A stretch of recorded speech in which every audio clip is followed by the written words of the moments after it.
สวัสดีพี่น้องพอกันอีกแล้วเนาะกับคนสวนมื้อนี้วันที่1 เดือน 1 2024เราสิพามาอนามัยสวนกาแฟเนาะสวนกาแฟกลางที่ว่าเราได้เก็บแล้วในเดือนก่อนฮะฉะนั้นแล้วมื้อนี้เราสิได้อนามัยมันก่อนเพื่อให้มันอ่าเป็นหมากแต่ก็เก็บง่ายในปีหน้าฉะนั้นแล้วมาเบิ่งกันเลยเนาะสำหรับโตที่ว่ามันเป็นแล้วนี่เราจะได้ตัดออกเลยเนาะพวกนี้เพราะว่าปีหน้ามันจะบ่เป็น มันจะเป็นแต่พวกที่ว่าบ่ทันได้เป็นนี้ฉะนั้นเลยคือจังซี่นี่เราจะตัดออกเนาะ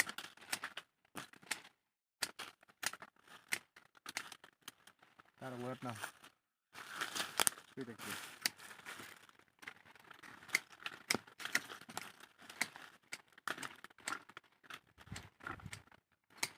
แต่ว่าคือซุ่มนี้เขาจะได้ปลาไว้เนาะ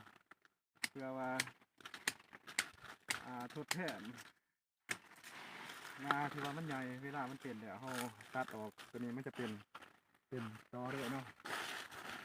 สำหรับเรื่องนี้เราจะตัดออกคือกันเนาะเพื่อว่าถ้าน้องคุณ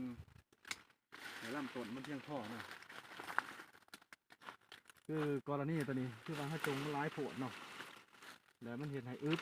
หมากมันก็จะบ่ร้ายเพราะว่ามันจะเห็นให้อันนั้นถึงแดดเขาบ่ถึงฉะนั้นเขาจะตัดออกเนาะลำต้นเพื่อให้แดดเขาถึงตรงนี้ให้กล่องให้เบิ่งเลยเนาะ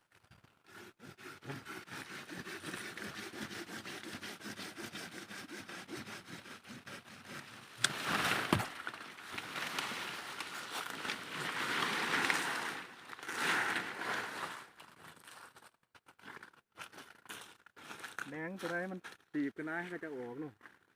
เลยเกาะกันที่คือว่าหลังจากเขาท่าซางกับสิประมาณนี้เนาะพี่น้องเนาะสำหรับอีพีหนาเขาสิมาบอกวิธีการเฮ็ดสวนอะไรเฮ็ดแต่2 วันเนาะ